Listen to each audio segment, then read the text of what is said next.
Our Super Queen is finally home. Napuno ng saya at excitement ang ginanap na homecoming celebration para kay Miss Supranational Philippines 2027 Alison Hetland nitong May 19 sa Clark, Pampanga matapos ang kanyang successful stint sa Miss Universe Philippines 2026. Mainit na sinalubong ng pamilya, mga kaibigan, core team at supporters ang Kapampangan Beauty Queen.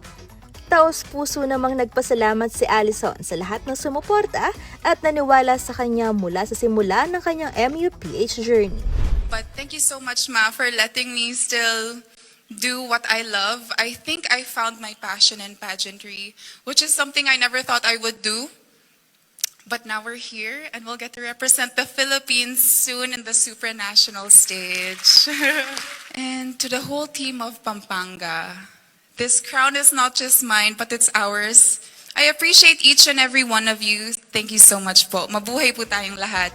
Muli namang pinabilib ni Alison ang mga nag-attend sa kanyang confident na pagrampa, suot ang eleganteng evening gown na likha ng world-class Kapampangan designer na si Mac Tuma.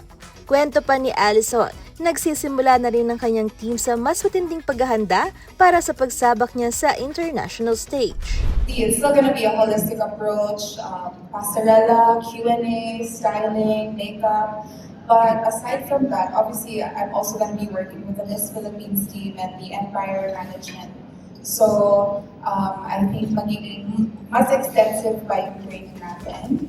Nakatakda siyang lumaban sa Poland sa 2027 kung saan susubukin niyang maiuwi ang hinahangad na Miss Supranational Crown para sa Pilipinas.